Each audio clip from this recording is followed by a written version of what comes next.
Now that all the parts of your book are happily put together, it's time to publish. Finally. Now, if you're like a lot of my clients, you might be asking, if I self-publish, is it really legitimate? Will people take me seriously?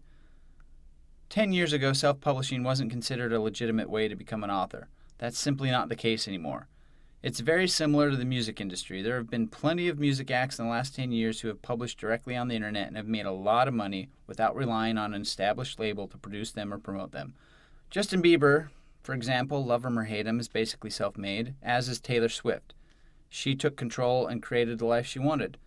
Early in her career, she signed with Warner Brothers. They tried to make her do something she didn't want to do, so she went off on her own, which back at the time was considered craziness, and now she's like the biggest music person in the world. Listen to me being all like technical and stuff, music person. Then there's Lindsay Sterling. Now, if you're not familiar with her story, it's one of my favorites. She is a dancing violin player who went on America's Got Talent, and they basically kicked her off and said there's no way that her act would ever go anywhere. So then she went around and she had dozens of different record labels also turn her down, but not to be deterred, she started making her own music videos. And with total creative freedom, her videos were really good and her music went viral. And now she makes over $6 million a year, completely independent on her own. And in the irony that is the world, all the major labels now, the ones who turned her down flat a few years ago, and now they're begging to work with her. Go figure. That's the power of having a celebrity brand. You have the same opportunity available to you with your own book. When it comes to the self-published versus publisher debate, I have a unique perspective. My first book I published on my own. For my second book, I actually received a publishing deal and had the pleasure of having it released through an established publishing house. Because of that experience, I can honestly cover the pros and cons of each. The pros to self-publishing are that you get to keep most of the profits. When you publish through Amazon or CreateSpace, you can keep up to 70% of your book sales. With a traditional publisher, this is far from the case. On my very first book, I actually did get an offer from a publisher. At the time, I didn't know anything about the book publishing world. All I knew was that once you had a completed manuscript, you submitted it to everyone you could find, and you tried to get them to publish your book. If they could publish your book, then your life was made and you lived happily ever after. And it wasn't until I started to get offers for the book that I quickly learned that is not the case at all.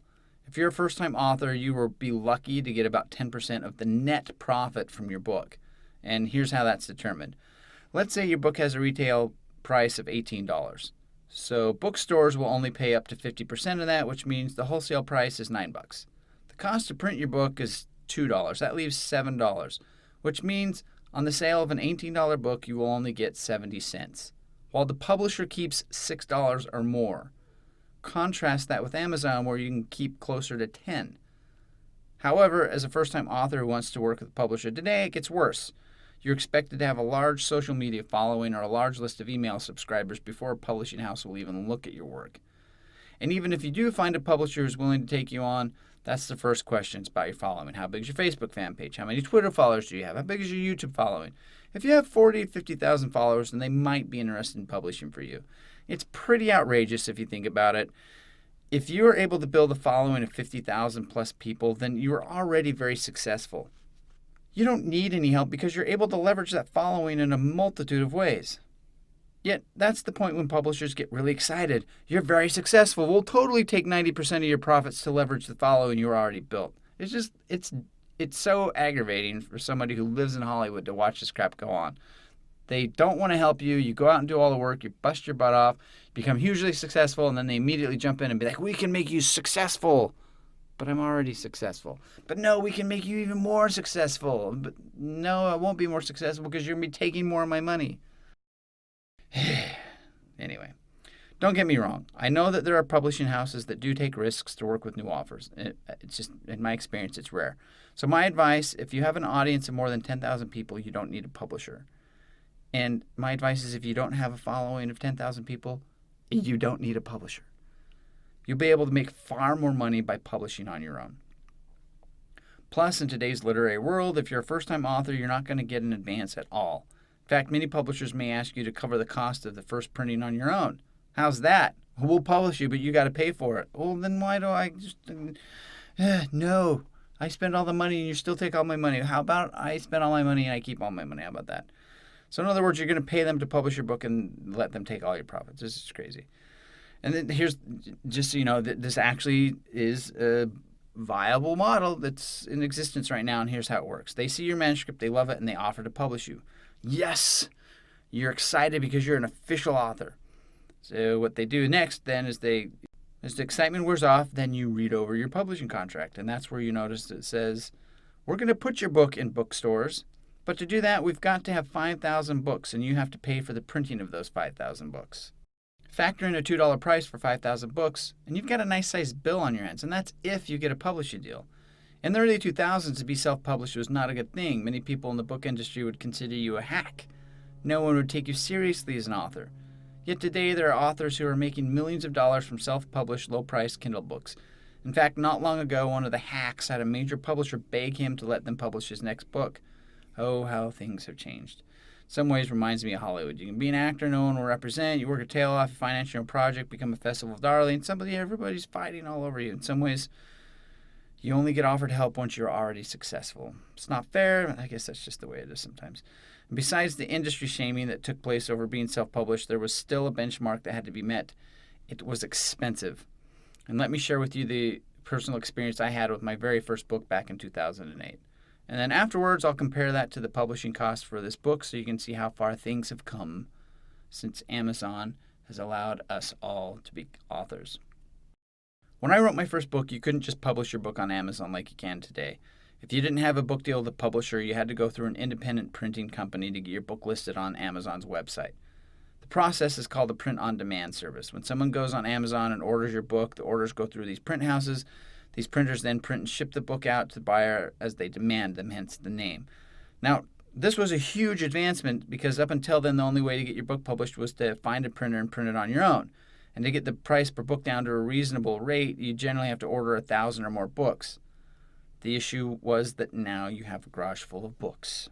The advent of print on demand changed the publishing game because now you only needed to print your book as they were ordered. Today, there are still plenty of those services out there. They're marketed as self-publishing one-stop shop. They'll help you get your book edited, laid out, printed, listed on Amazon, etc. And while they're all very nice and lovely to work with, they also charge quite a bit of money for these services, and this is taking the cheap route. So here's the example. In my first book, I needed some extensive research completed, so I hired someone to do that for me, and the total cost was about $2,200. So right out of the gate, before I even started writing, I was down $2,200. The topic I covered was unique, so I needed some custom graphics created. The custom graphics and custom cover cost me about $800. Then I had to hire someone to help me with the interior layout, which cost me another $500. And now I had a book, yet I had no way to print it. I finally found a print-on-demand service that was able to help me get the book set up on Amazon and ready to print. Their fee, $1,800. Then, as I mentioned before, when I published on Kindle, there were some problems with the layout. The entire document layout had to be recreated, which was another $500. So getting the book published was only the beginning. Now I had to promote it. Following the proven path of the book industry, I hired a publicist. I found a publicist who said he could help me for $1,500 a month, which, if you know anything about publicists, is extremely cheap. And as I found out later, there was a reason it was so cheap because he didn't do anything, so I spent $1,500 for nothing. My solution? Do more publicity, because if it didn't work right the first time, why not do it again? I heard about an event called the Publicity Summit held in New York City. At the summit, you have the opportunity to meet with over 100 different media contacts, many of whom have the power to actually schedule an interview with you on their radio or TV show. So these are producers and that sort of thing. The idea behind the event is that you get direct face-to-face access to these producers and radio show hosts and everybody who can help you get publicity for your book or your service or whatever it is you're promoting. During the event, there are also speakers brought in who talk about the best way to get radio interviews, get on TV, sell more books. Of course, each one of these guys is selling their own coaching and training program for another $5,000. For me, the event was a total wash. I met with a lot of people. Everyone was extremely excited about the content of my book. For me, the event was a total wash. I met with a lot of great people. Everybody was very excited about the content of my book, and I thought I had a great idea. In the end, not one interview was scheduled. The fee for the event was $6,500. That was just the ticket to get inside the door. Then I had to cover my airfare to New York City plus the hotel, which was another $1,700. If you're keeping track, at this point I've spent well over $13,000 and I still have yet to sell one book. So that was my first experience with writing and publishing a book, a very expensive learning experience. Now, keep in mind that this was all from going the self-publishing route without printing a single book. So you got that? Even though I spent $13,000, I still only had like 2 books that were my proofs.